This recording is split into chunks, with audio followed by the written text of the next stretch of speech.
نحمده ونصلي على رسوله الكريم اما بعد فاعوذ بالله من الشيطان الرجيم بسم الله الرحمن الرحيم رب اشرح لي صدري ويسر لي امري واحلل عقدة من لساني يفقهوا قولي۔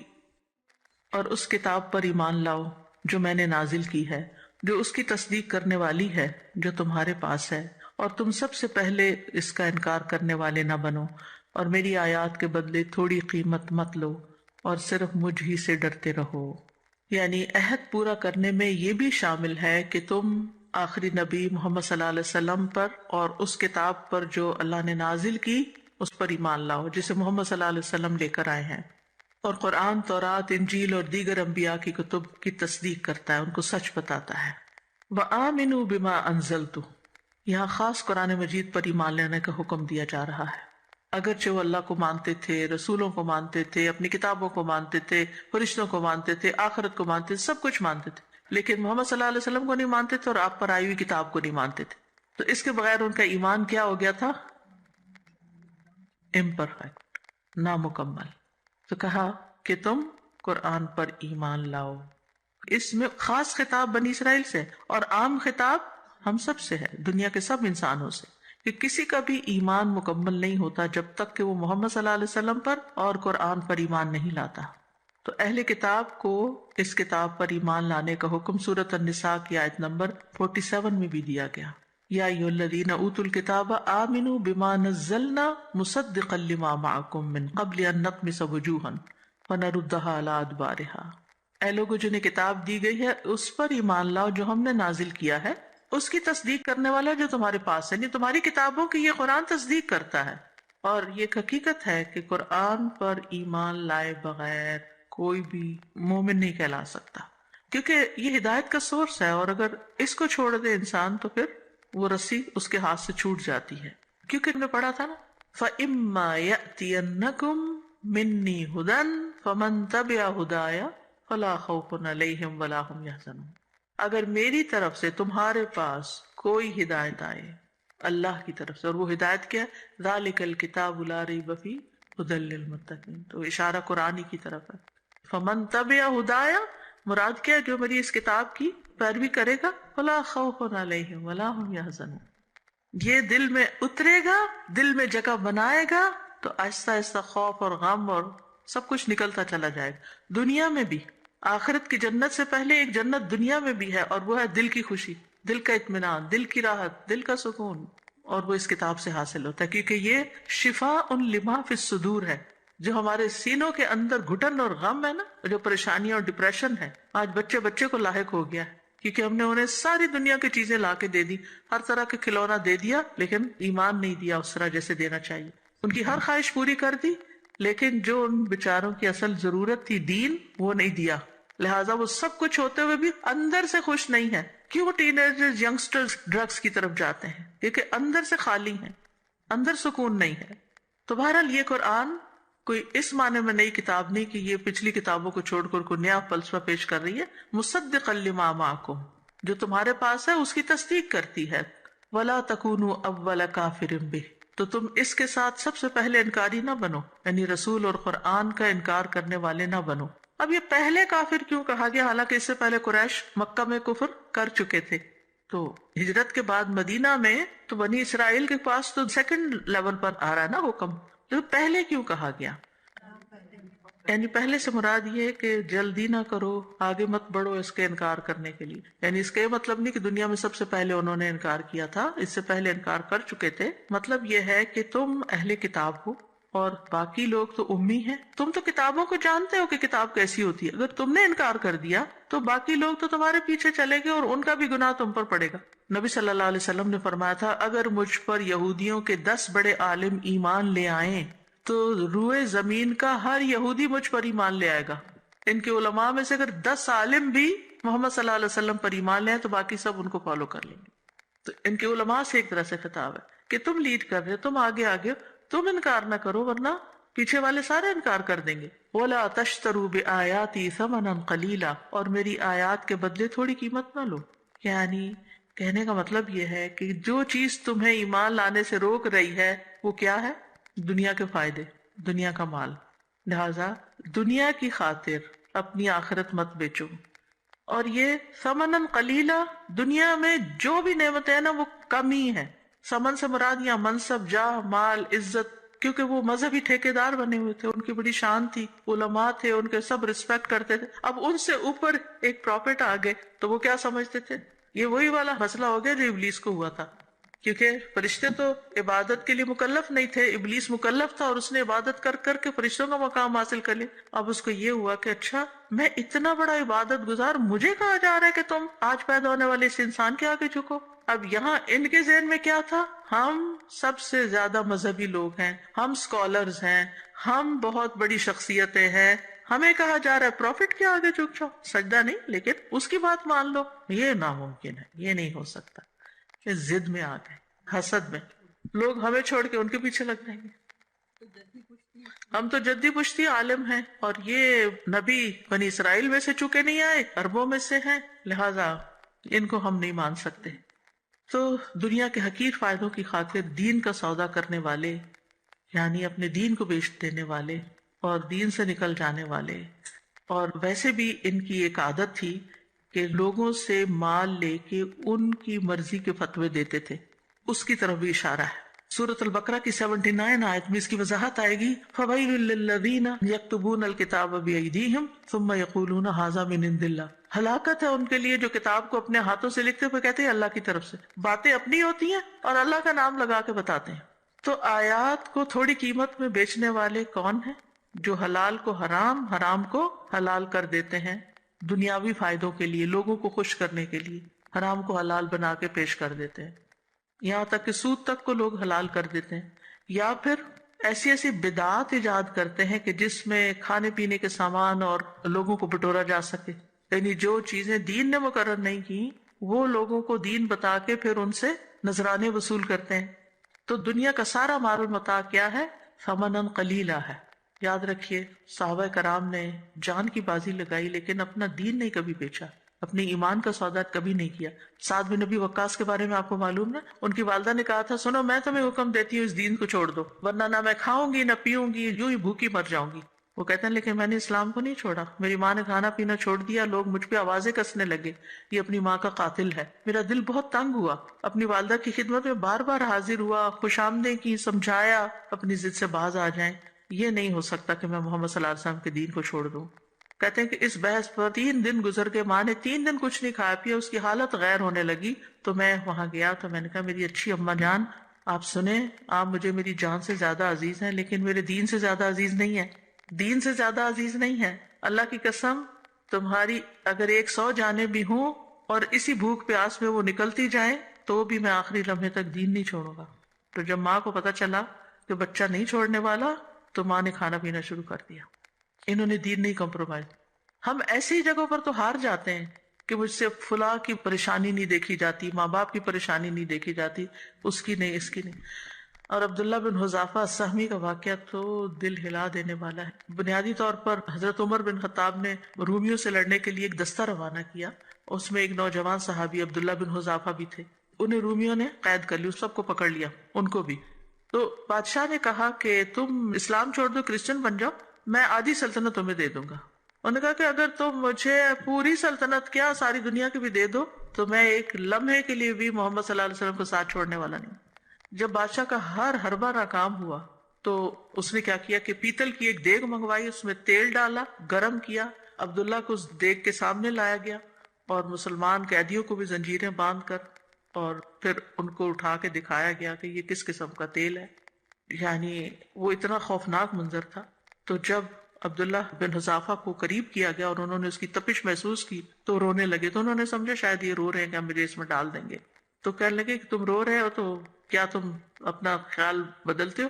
اس نے کہا نہیں، میں تو اس لیے رو رہا ہوں کہ میرے پاس صرف ایک جان ہے جو ایک ہی دفعہ اس میں ختم ہو جائے گی اور بس میں صرف اتنا کر سکتا ہوں اللہ کے لیے. کاش میرے پاس میرے جسم کے بالوں کے برابر جانیں ہوتی تو میں اپنے دین پر قربان کر دیتا.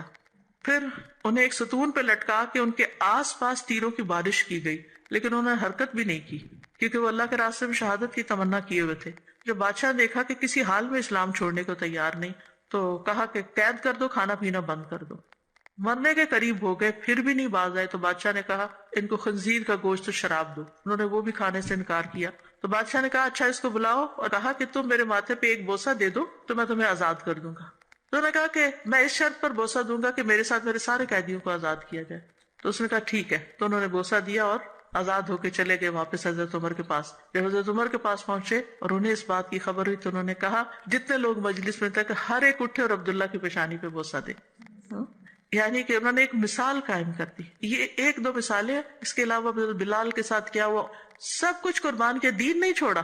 آج آپ دیکھیں ہم مسلمانوں کی حالت کیا ہے، ہم چاہتے ہیں اسی جنت میں پہنچے جہاں پر یہ لوگ گئے ہیں اور کوئی قربانی نہ دیں، ایک لوگوں کی بات نہ سن سکے، ذرا سی کوئی بات کرتا ہے تو ہم ڈھیلے پڑھ کے سب کچھ چھوڑ دیتے ہیں، دین ہی چھوڑ دیتے ہیں، کیونکہ ہمیں پہچانے ہی نہ کہ ہم مسلمان ہیں، کیونکہ مسلمانوں کا لوگ مذاق اڑاتے ہیں۔ وَإِيَّايَ فَاتَّقُونَ، اور صرف مجھے سے تم ڈرو، یعنی کسی اور سے نہیں۔ اب یہاں ایایا فرحبون پیچھے آیا، یہاں فتقون آیا۔ فرحبون کا مطلب ہے کہ مجھ سے ڈر کے نافرمانی نہ کرو، اور یہاں تقوی یعنی اللہ کے احکامات کی پابندی کرو اور کسی حکم کی مخالفت نہ کرو۔ تو اس آیت سے یہ پتہ چلا کہ نبی صلی اللہ علیہ وسلم دیگر انبیاء کی تصدیق کرنے والے تھے، اور قرآن بھی پچھلی کتابوں کی تصدیق کرتا ہے۔ پھر یہ بات پتہ چلی کہ دنیا ثمناً قلیل ہے، پھر یہ کہ اللہ کے کلام کو دنیا کے پیسوں کی خاطر نہیں بدلنا چاہیے، اور یہ حکم بنی اسرائیل کے لیے خاص نہیں بلکہ ہمیں بھی اپنے دین کو دنیا کمانے کا ذریعہ نہیں بنا لینا چاہیے، اس کو پیشہ نہیں بنا لینا چاہیے۔ علم حاصل کرنے کے پیچھے دنیا حاصل کرنے کی لالچ نہیں ہونی چاہیے، قرآن سیکھنے کے پیچھے دنیا کمانا مقصود نہ ہو، قرآن کے ذریعے دنیا میں ہی بدلہ لینے کی یا اس کا پورا معاوضہ لینے کی نیت نہیں ہونی چاہیے۔ نبی صلی اللہ علیہ وسلم نے فرمایا ان قریب ایسے لوگ آئیں گے وہ قرآن کی خوش اسلوبی سے ادائیگی کو اتنی اہمیت دیں گے کہ جیسے تیر کے سیدھا کرنے کو اہمیت دی جاتی ہے، لیکن اس کا بدلہ دنیا میں وصول کریں گے اور اس کے اجر و ثواب کو آخرت تک مؤخر نہیں کریں گے۔ لیکن اس کا یہ مطلب نہیں کہ اگر کوئی قرآن کی تعلیم دیتا ہے تو اس پر اجرت نہیں لے سکتا۔ اس آیت کا تعلیم قرآن کی اجرت سے تعلق نہیں ہے کہ جیسے اگر کوئی قرآن ٹیچر ہے مثلاً اور اس کو کوئی ادارہ سیلری دے رہا ہے تو وہ حرام ہے، ایسا نہیں ہے، ٹھیک ہے۔ یہاں جس کانٹیکس میں آیت نازل ہوئی ہے وہ یہ کہ یہود نے دین کو دنیا کمانے کا ذریعہ بنا لیا، تو اس کو بزنس بنا لیا تھا، وہ لوگوں کی مرضی کے مطابق فتوے دے کے ان سے قیمت لیتے ہیں۔ تو ایک ہے آپ ایک کام کرتے ہیں اپنے وقت کی کوئی قیمت لیتے ہیں، اور ایک یہ ہے کہ آپ دین سیکھتے اور سکھاتے اسی نیت سے ہے کہ یہ مستقبل میں آپ کا پیشہ یا بزنس بنے، یہ نہیں ہونا چاہیے، ٹھیک ہے۔ رسول اللہ صلی اللہ علیہ وسلم نے اس گروپ کو جو دم کر کے بکریاں لے کر آیا تھا آپ کے پاس، آپ نے فرمایا سب سے زیادہ حق جس پر تم اجرت لو وہ اللہ کی کتاب ہے، یعنی ان احق ما اخذتم علیہ اجرا کتاب اللہ۔ اور پھر آپ دیکھیں بعض لوگ کہتے ہیں نہیں یہ تو صرف دم کی اجرت تھی، اس سے یہ پتہ چلتا ہے کہ اگر کوئی راقی دم کرتا ہے اور اس پر کوئی اجرت لیتا ہے تو حرام نہیں ہے اس کے لیے، یہ بھی یاد رکھیے۔ پھر اسی طرح یہ ہے کہ کیا آیات سکھا کر یعنی کسی کو تعلیم دے کے، جیسے بچوں کے ٹیوٹرز ہوتے ہیں، آج کل کتنا رواج ہے بچوں کے آن لائن ٹیوٹر رکھنے کا، اور پھر آپ ان کو پے کرتے ہیں منتھلی، تو اس کو برا نہ سمجھے اور نہ لینے والا برا سمجھے۔ کیوں؟ کیونکہ نبی صلی اللہ علیہ وسلم نے ایک شخص کی شادی میں قرآن کی تعلیم کو حق مہر قرار دیا تھا، یعنی اس کا ایک عورت سے نکاح کیا تھا اور اس کے پاس دینے کو کچھ نہیں تھا، تو حق مہر تو دینا ہوتا ہے مرد کو، کچھ بھی نہیں تھا، تو آپ نے فرمایا کیا تمہیں قرآن کی کچھ صورتیں یاد ہیں اور کیا تم اس خاتون کو وہ سکھا دو گے؟ تو اس نے ہاں کی، تو پھر آپ نے اس کا نکاح کر دیا۔ تو اس سے علماء کہتے ہیں کہ تعلیم دینے پر اجرت لینا جائز ہے، ٹھیک ہے، اس کا قرآن بیچنے سے تعلق نہیں۔ اسی طرح اب جیسے بک سٹور میں قرآن مجید کی سیل ہوتی ہے فار ایگزامپل، تو اس پر جو کہتے ہیں ہدیہ اس کا، تو وہ ہدیہ یہ قرآن کی کوئی قیمت نہیں دے سکتا، لیکن ہدیہ کس چیز کا ہے؟ وہ جو پرنٹنگ ہوئی، پیپر ہے، لوگوں نے کام کیا، محنت کی، اس کا ہدیہ، تاکہ وہ کام چلتا رہے۔ یعنی ہر وقت صدقے خیرات کے اوپر تو قرآن کی تعلیم نہیں ہو سکتی نا، یا جیسے آپ لوگ اپنی فی پے کرتے ہیں، تو کچھ لوگوں کو اس پر بھی اعتراض ہوتا ہے، یہ دین پڑھاتے ہیں اور فی چارج کرتے ہیں، وہ کسی پروفٹ کے لیے یا کسی کے ذاتی بزنس کے لیے نہیں، وہ اس سسٹم کو رن کرنے کے لیے چاہیے ہوتی ہے، یعنی وہ آپ کی کنٹریبیوشن ہے، ٹھیک ہے۔ ولا تلبسوا الحق بالباطل وتكتموا الحق وأنتم تعلمون، اور تم حق کو باطل کے ساتھ خلط ملط نہ کرو اور نہ حق کو چھپاؤ جبکہ تم جانتے ہو۔ یہاں ایک اور چیز سے منع کیا جا رہا ہے، اصل میں نبی صلی اللہ علیہ وسلم کو ماننے سے یہود کی مذہبی بڑائی ختم ہو رہی تھی. انہوں نے آپ کے خلاف پروپیگنڈا شروع کر دیا، غلط باتیں پھیلا کر لوگوں کو آپ سے بدظن کرتے تھے. جب کوئی شخص ان کے پاس جا کر، کیونکہ وہ اہل کتاب تھے، دیندار لوگ تھے، ان کے علماء کے پاس جا کر آپ کے بارے میں پوچھتا کہ آپ کیا سمجھتے ہیں کہ یہ پیغمبر درست ہے، یہ صحیح کہہ رہا ہے، کنفرم کرنے کے لیے کیا ان کو سننا چاہیے، تو وہ ایسا کرتے کہ غیر متعلق باتیں چھیڑ کر لوگوں کو آپ سے مشتبہ کرتے، مشکوک کرتے، اور ہر سوالی کے دل میں آپ کے خلاف، صحابہ کے خلاف، آپ کے مشن کے خلاف کوئی وسوسہ ڈال دیتے، کوئی الزام آپ پہ چسپاں کر دیتے، کوئی ایسا شوشہ چھوڑ دیتے کہ جس سے لوگ شکوک و شبہات میں پڑ جائیں اور آپ صلی اللہ علیہ وسلم کے پاس نہ جائیں اور دین نہ سیکھیں. یہ سلسلہ آج بھی جاری. عام طور پر لوگوں کی عادت کیا ہے، جب کسی ایک سے پڑھنے لگتے ہیں پھر کسی اور سے جا کے پوچھتے ہیں میں ٹھیک کر رہی ہوں نا، کنفرم کرنے کے لیے. وہ آگے سے کوئی ایسی بات کریں گے کہ آپ کے دل میں شک پڑ جائے گا کہ بچ کے رہنا. حالانکہ کتاب آپ کے سامنے بھی کھلی ہوئی ہے، کتاب میرے سامنے بھی کھلی ہوئی ہے، ہم چیزوں کو علم کی اور دلیل کے ساتھ ریکنفرم کر سکتے ہیں، لیکن ہر سنی سنائی بات پہ نہیں چل پڑنا چاہیے. ٹھیک ہے. بہرحال فرمایا وَلَا تَلْبِسُوا الْحَقَّ بِالْبَاطِلِ. تلبسو لفظ سے ہے، دو معنی ہوتے ہیں، ایک تو اوڑھنا اور ایک خلط ملط کرنا، مکس اپ کرنا. جب کسی چیز کو کسی چیز پہ اڑا دیا جاتا ہے تو نیچے والی چیز چھپ جاتی. اور پھر یہ ہے کہ بعض اوقات کوئی صحیح بات کوئی دوسری بات ملا جلا کے، تو یہ کام کرنے والے اصل میں شیطان کے پیروکار تھے کہ جو دین کے نام پر ایسی باتیں بتاتے کہ جس میں بات کچھ سے کچھ بن جاتی. آج بھی آپ دیکھیں کہ لوگ بعض اوقات اسلام کو اس کی خالص اصل شکل میں پیش نہیں کرتے، بلکہ اس کے ساتھ کوئی اور فلسفے اور ادھر ادھر کی باتیں ایسے مکس کر دیتے ہیں کہ سمجھ نہیں آتی کہ پھر دین کیا کہتا ہے. وَتَكْتُمُ الْحَقَّ.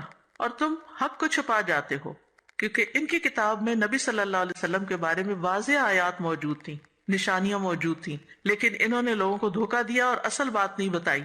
کچھ حق ظاہر کیا، کچھ چھپا دیا. اور کیا کہتے تھے؟ ہاں پیغمبر تو ہے لیکن صرف عربوں کے ہیں، سب کے نہیں ہیں.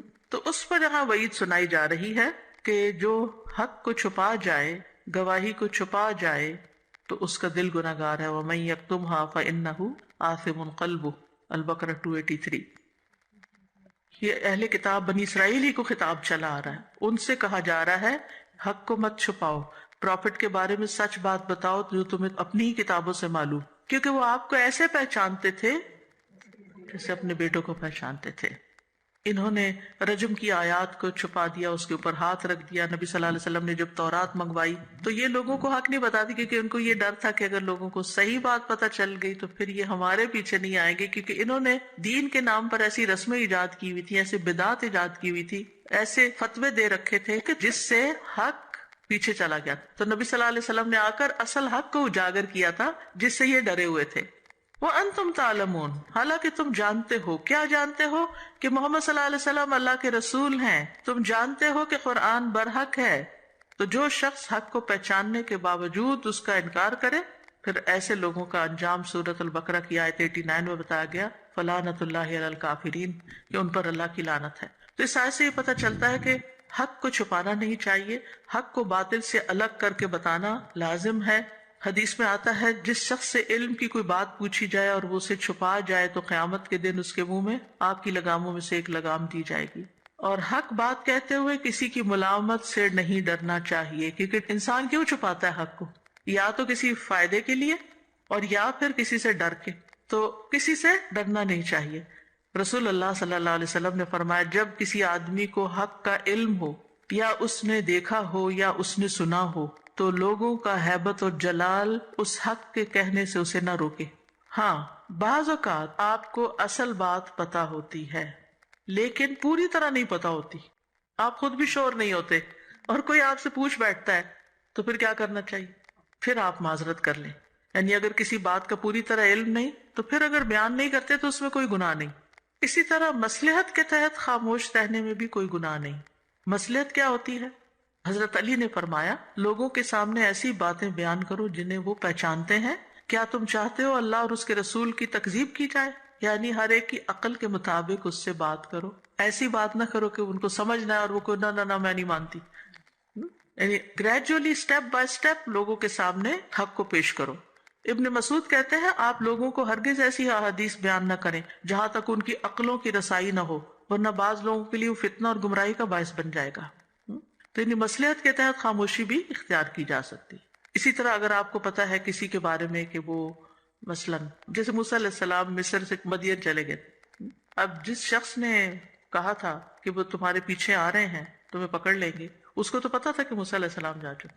اب اگر کوئی ان سے جا کے پوچھے تو ان کو نہیں بتانا چاہیے تھا، کیونکہ ورنہ اس میں ان کی زندگی کو خطرہ تھا۔ ایسے اگر کسی کی زندگی کو خطرہ ہے یا کسی کے لیے بہت بڑا نقصان ہو سکتا ہے تو آپ حق بیان کرنے والوں میں شامل نہ ہوں، آپ ذرا خاموشی اختیار کریں کہ بلا وجہ آپ سے کسی نے پوچھا بھی نہیں اور آپ آگے آگے آ رہے ہیں اپنی امپورٹنس بتانے کے لیے۔ وَأَقِيمُوا الصَّلَاةَ وَآتُوا الزَّكَاةَ وَارْكَعُوا مَعَ الرَّاكِعِينَ۔ اور نماز قائم کرو اور زکوٰۃ ادا کرو اور رکوع کرنے والوں کے ساتھ رکوع کرو۔ یعنی تمہارے عہد کو پورا کرنے میں یہ بھی شامل ہے کہ تم نبی صلی اللہ علیہ وسلم پر ایمان لا کر یہ تینوں کام اہتمام سے کرو۔ کون سا؟ نمبر 1 نماز کی ادائیگی، نمبر 2 زکوٰۃ کی ادائیگی، اور نمبر 3 با جماعت نماز۔ یہود نے نماز پڑھنا تو چھوڑ ہی دیا تھا۔ یاد ہے نبی صلی اللہ علیہ وسلم جب معراج پر تشریف لے گئے تھے تو موسیٰ علیہ السلام نے 50 نمازیں کم کروائیں، کیونکہ میں بنی اسرائیل کو دیکھ چکا ہوں کہ وہ پابندی نہیں کرتے، تو یہ بھی چھوڑ چکے تھے نمازوں کو۔ یاد رکھیے نماز کا حکم ہر شریعت میں رہا ہے، ٹھیک، اسی طرح زکوٰۃ بھی۔ اور زکوٰۃ دینے کی وجہ سود کھانا شروع کر دیا تھا، اور جماعت کے ساتھ تو پڑھنے کا تصور ہی ختم ہو گیا تھا۔ تو انہیں یہ حکم دیا گیا کہ نماز قائم کرو۔ قائم کرنے کا مطلب ہوتا ہے اس کی شرائط اور ارکان اور واجبات کے سمیت اس کو پڑھنا۔ اور صلاۃ کا لفظ یہاں فرض اور نفل دونوں کے لیے ہے، اور اس آیت سے یہ پتہ چل رہا ہے کہ سابقہ امتوں پر بھی نماز فرض تھی۔ سورۃ الانبیاء میں جہاں انبیاء کا ذکر آتا ہے وہاں ذکر آتا ہے وَجَعَلْنَاهُمْ أَئِمَّةً يَهْدُونَ بِأَمْرِنَا وَأَوْحَيْنَا إِلَيْهِمْ فِعْلَ الْخَيْرَاتِ وَإِقَامَ الصَّلَاةِ، کہ ہم نے ان پیغمبروں کو نماز قائم کرنے کا وَإِيتَاءِ الزَّكَاةِ زکوٰۃ ادا کرنے کا حکم دیا تھا۔ بہرحال اصولی طور پر یہ بات سمجھ لیجئے کہ تمام انبیاء کو نماز کا حکم دیا گیا۔ ابراہیم علیہ السلام نے کیا دعا کی تھی؟ رب اجعلنی مقیم الصلاۃ ومن ذریتی ربنا وتقبل دعا۔ اسماعیل علیہ السلام اپنے گھر والوں کو نماز کا حکم دیتے تھے۔ موسیٰ علیہ السلام کی طرف وحی کی گئی کہ تم اپنے گھروں کو قبلہ بنا لو اور نماز قائم کرو۔ عیسیٰ علیہ السلام کی طرف وحی کی گئی وَأَوْصَانِي بِالصَّلَاةِ وَالزَّكَاةِ، اللہ نے مجھے نماز اور زکوٰۃ کا حکم دیا۔ بنی اسرائیل سے وعدہ لیا گیا، 83 میں آئے گا انشاءاللہ، وَأَقِيمُوا الصَّلَاةَ وَآتُوا الزَّكَاةَ۔ یحییٰ علیہ السلام نے بنی اسرائیل کو جمع کر کے ٹیلے پہ کھڑے ہو کر ان کو کیا حکم دیا کہ اللہ نے تمہیں نماز کا حکم دیا ہے، جب تم نماز پڑھو تو ادھر ادھر نہ دیکھو، کیونکہ اللہ اپنا چہرہ نماز پڑھتے ہوئے بندے کے چہرے کی طرف رکھتا ہے جب تک وہ ادھر ادھر نہیں دیکھتا۔ تو ہمیں بھی یہ پابندی کرنی چاہیے، نماز میں ادھر ادھر نہیں دیکھنا۔ انبیاء مشکل وقت میں نماز کا سہارا لیا کرتے تھے، جب انہیں کوئی پریشانی آتی تو نماز کی طرف دوڑتے۔ وَآتُوا الزَّكَاةَ، اور زکوٰۃ ادا کرو۔ زکوٰۃ کا لفظ جو ہے اس کے 2 معنی ہیں، ایک ہے بڑھ جانا اور ایک ہے پاک ہونا، تزکا کے معنوں میں۔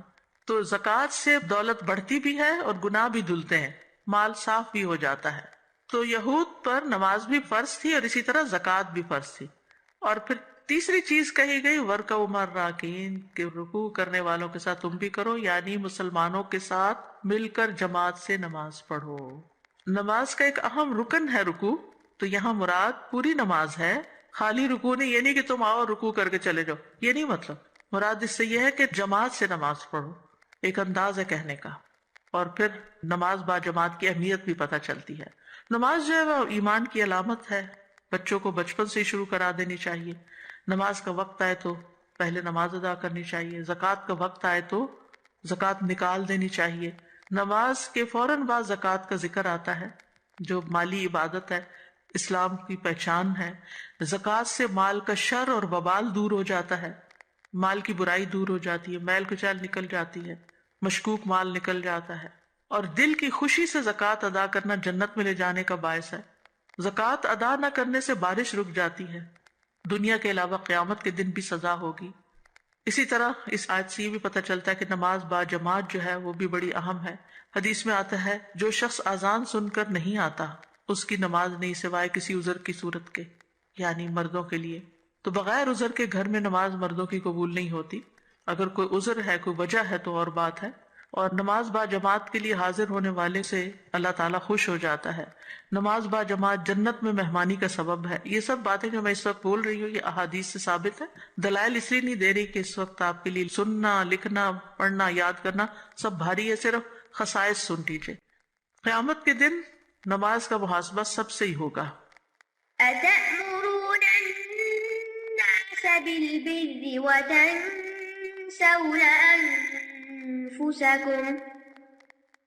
وتنسون أنفسكم وأنتم تتلون الكتاب أفلا تعقلون. کیا تم لوگوں کو نیکی کا حکم دیتے ہو اور اپنے آپ کو بھول جاتے ہو حالانکہ تم کتاب کی تلاوت کرتے ہو؟ کیا تم عقل سے کام نہیں لیتے؟ بنی اسرائیل کے بارے میں بات ہو رہی ہے کہ تمہارے اندر ایک اور بہت بری صفت ہے کہ تم لوگوں کو تو ایمان لانے کا اور بھلائی اور نیکی کا حکم دیتے ہو، خود اپنے آپ کو بھول جاتے ہو. یعنی جو باتیں دوسروں کو کرنے کے لیے کہتے ہو وہ خود نہیں کرتے، حالانکہ تم تورات پڑھتے ہو اور اس میں یہ سارے احکامات موجود ہیں جو تمہارے اپنے اندر نہیں. بر میں نیکی اور خیر کے تمام اعمال شامل ہوتے ہیں، اور نسیان وہ غفلت ہوتی ہے جو کسی چیز کا علم حاصل ہونے کے بعد پیدا ہوتی ہے. یعنی تمہیں پتا ہے اور پھر تم بھول جاتے ہو. یعنی دوسروں کو نیکی کرنے کے لیے کہتے ہو اور خود اس کا خیال ہی نہیں کرتے، تو اپنے لیے بھول جاتے ہو. اوروں کو یاد کراتے ہو، اپنے لیے یاد نہیں رہتی تمہیں. بالخصوص ان کے علماء کو خطاب ہے اور بالعموم تمام لوگوں کو خطاب ہے. اور یہ صرف بنی اسرائیل کے لیے نہیں ہے، ہمارے لیے بھی ہے. مثلا ہم اپنے بچوں کو کہتے ہیں نماز پڑھو اور خود بیٹھے رہتے ہیں ٹی وی کے آگے، تو وہ انتہائی غلط مثال پیش کر رہے ہیں کہ جو کام کسی کو کہہ رہے ہیں وہ خود ہی نہیں کر رہے. ابن عباس کہتے ہیں مدینہ کے یہود میں سے ایک شخص اپنے داماد، رشتہ دار اور اس آدمی کو جس کے اور اس کے درمیان مسلمانوں میں سے کوئی تعلق ہوتا، اس کو کہتا کہ جس دین پہ تم قائم ہو ثابت قدمی سے قائم رہو. یہ جس چیز کا تمہیں حکم دیتا ہے، مراد یہ تھی کہ نبی صلی اللہ علیہ وسلم حق پر ہیں لیکن خود مسلمان نہیں ہوتے تھے. یاد ہے وہ واقعہ جس میں نبی صلی اللہ علیہ وسلم کی خدمت ایک یہودی بچہ کرتا تھا، وہ بیمار ہو گیا تھا، آپ اس کی عادت کے لیے گئے تو آپ نے اس کو اسلام کی دعوت دی کیونکہ بہت سخت بیمار تھا، ڈر تھا کہ فوت نہ ہو جائے. تو اس نے اپنے باپ کی طرف دیکھا تو باپ نے کہا بات مان لو، تو آپ نے اس کو کلمہ پڑھوا دیا، وہ مسلمان ہو گیا. پھر اس کی ڈیتھ ہو گئی، خود نہیں مسلمان ہوئے، بچے کو کہا تم ہو جاؤ.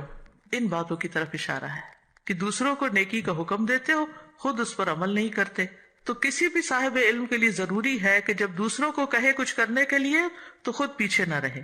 یہاں ایک سوال یہ پیدا ہوتا ہے کہ جو شخص خود استطاعت نہیں رکھتا کسی کام کو کرنے کی، کیا وہ دوسروں کو کرنے کے لیے کہہ سکتا ہے؟